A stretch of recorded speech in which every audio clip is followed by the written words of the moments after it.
Hello, science students.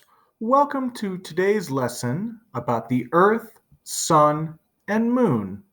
We're going to break up the relationships between these three objects into three different lessons, and today is part one. We're going to focus on the Moon and its phases. We've already learned a little bit about Earth as a planet and what it takes to be considered a planet. We've also learned a little bit about the Sun, that it's a very, very massive object. It contains lots of hydrogen and helium that are being forced together in a process called nuclear fusion that gives off the electromagnetic radiation in the form of infrared and visible light waves that reach Earth. The moon, though, if you think about it, you probably picture a big, bright, circular object up in the sky. And of course, the moon itself does not emit any light. The moon does not have nuclear fusion occurring inside of it. So it is not creating any light. So the question comes, where does that light come from? That light is actually a reflection of the light from the sun. If you recall the interactions of waves, and light being one of those waves, it can reflect or bounce off of a surface. The light we see from the moon is light that is reflected from the sun. But where did that moon come from? And how did it get here? Scientists debate where the moon came from, but the leading explanation, the most commonly accepted one, is called the giant impact hypothesis. This says that shortly after Earth's formation, which occurred about 4.6 billion years ago, there was a massive object about the size of Mars that collided with Earth and impacted Earth. Now, the Earth at this time was really liquidy and molten, so it had not cooled down and solidified into solid rock. Those materials were still the same atoms and molecules that make rock rock, but they were still had enough energy from Earth's formation to be liquidy, or kind of liquidy, not quite solid all the way we think of it now. And this was really important because as that object collided with Earth, it created enough energy to cause those molecules to vaporize or turn into a gas. And those molecules had enough energy that they went flying away from the Earth. Not quite far enough that they fully escaped Earth's orbit, and they began to kind of revolve around Earth in a big ring of debris. Over time, that ring of debris started to cool down. And just like water vapor, when it cools, it condenses or groups back together. That same thing happened with those rock particles. As they cooled, they started to stick together. As more and more of them stuck together, they got larger and larger. As more and more of those larger and larger particles collided and stuck together, we ended up with eventually one item that was massive enough, had enough material in it that its gravitational pull kind of sucked everything into that nice round moon shape that we all think of. Early on in the moon's existence, though, it had many collisions of its own. Lots and lots of asteroids impacted the surface of the moon. These asteroids, as they collided, created the features that we can see on the surface of the moon. If you look up at the moon on a really clear night with a full moon, you can pick out some of these pictures, some of these images, some of these features with your naked eye. Of course, a telescope really helps to see these in much more detail. But they include things like craters, rays, maria, and highlands.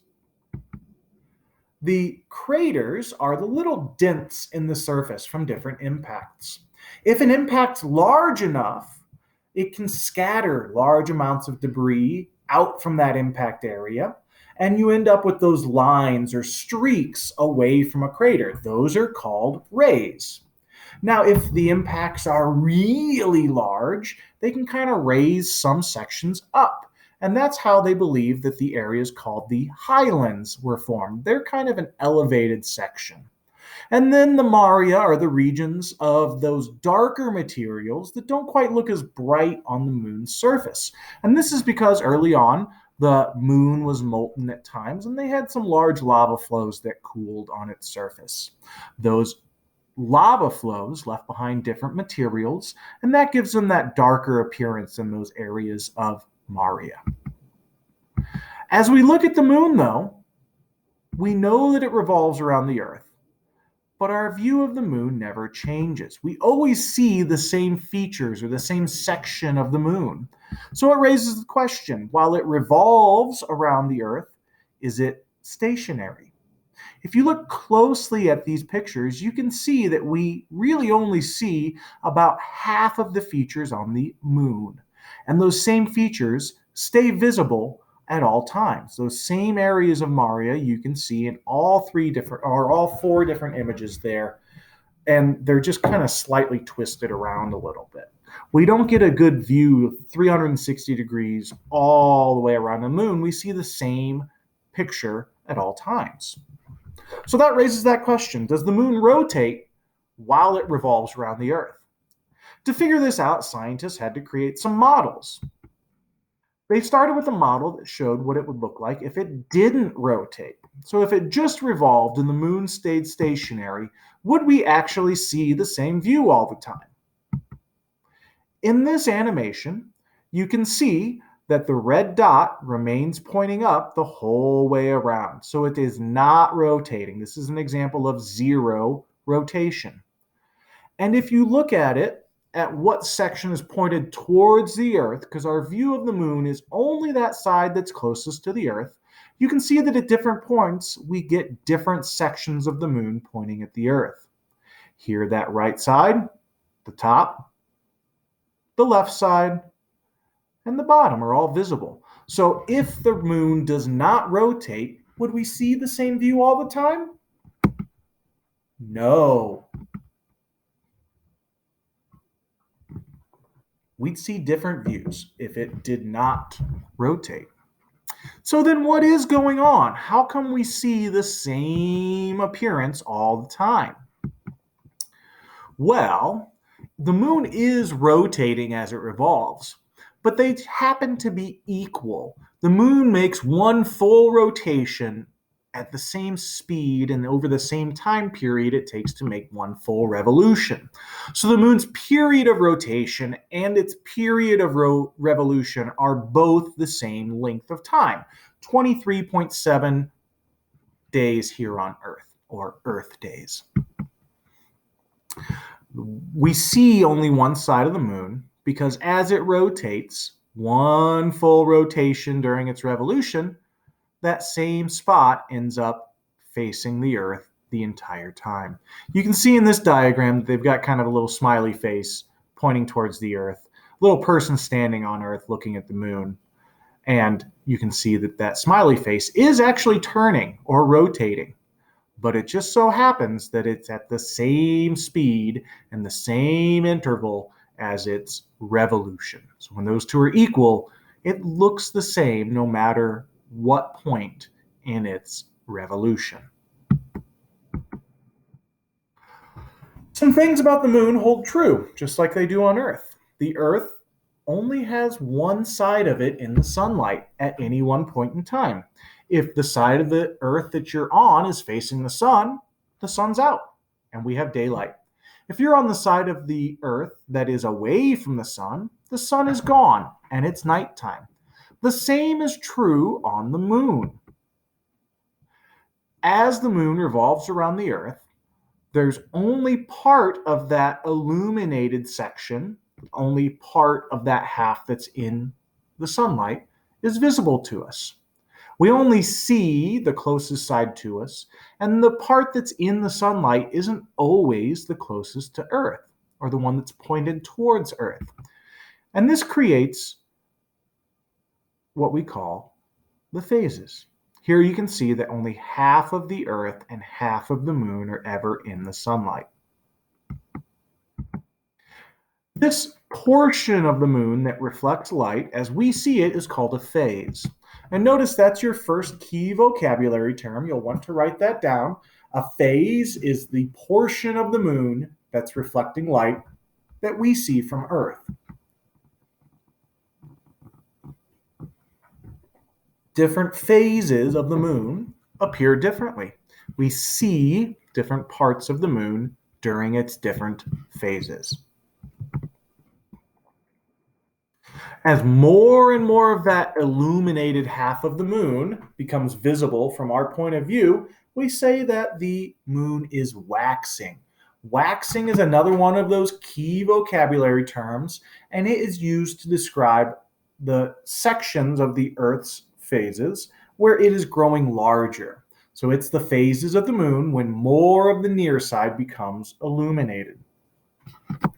Waxing phases include the phases of the waxing crescent moon, the first quarter moon, the waxing gibbous moon, and the full moon. And they look like these. The waxing crescent, the next phase is the first quarter, followed by the waxing gibbous, and then finally the full moon. Waxing means getting larger. So if you look at the waxing crescent and move from left to right, you can see that more and more of that surface of the moon is becoming illuminated. The moon's lit up section is getting larger. Crescent kind of refers to that half C shape. You could think of it like a crescent roll. And then gibbous is another term that means kind of swollen or enlarged, and you can see that the waxing gibbous phase is over half full. It's almost all the way full. And just as there's phases of the moon where its near side is becoming more and more visible, more and more light is visible, there are times when less and less of that light is visible. Those times are called waning phases, and they're the phases when less of that near side is illuminated. Those waning phases include the waning gibbous, so it's over half full, but it's getting smaller. You have the third quarter when it's halfway lit up. You have the waning crescent where it is getting smaller and it is less than half illuminated. And then you have the new moon. These look like the following. You've got the waning gibbous over half full, but it's getting smaller when compared to that full moon that we saw last. Then we have the third quarter. Half of it is illuminated. It continues to get smaller and turn into the waning crescent. And finally, you have the new moon. The new moon, we don't see much of any of the moon at all because we're looking at the half that's in the darkness. The illuminated side is facing away from us. Here you can see all of the phases, with the exception of the new moon phase. They don't include it in this diagram because there's really nothing to see. But you start with the new moon where nothing is illuminated. Waxing's getting more and more lit up, and you see the waxing crescent has more light. The first quarter has more light than the waxing crescent, then the waxing gibbous, over half full. The full moon, the waning gibbous. It's getting smaller than it was with the full moon, but it's still over halfway illuminated. The third quarter, and then it continues to get smaller until it reaches the waning crescent and eventually the new moon. Each moon cycle, or a lunar cycle, one full trip through its phases, takes about 29 and a half Earth days. And what this means is that we could, on some very rare occasions, end up with 2 full moons in the same month. That's what we call a blue moon. It only happens when you get a full moon very early on, the first or second day in a month. And that month has to also have 30 or 31 days. So it's really rare, which that phrase, once in a blue moon, means something is rather rare. Here you can see all of these phases of the moon, how they're positioned, as well as how they appear from Earth. If you look at this diagram from the center out, you see the Earth, and you can see the top of the Earth. You're looking down on the Earth from above. You can see sunlight coming in, and you can see that half of the Earth, as well as half of the moon throughout its entire orbit, is lit up at one time. No more than half of any circular object is in the light of a sun at any one point in time. You also see then in the farthest outside picture the images of what it looks like from Earth. You can see the waxing crescent.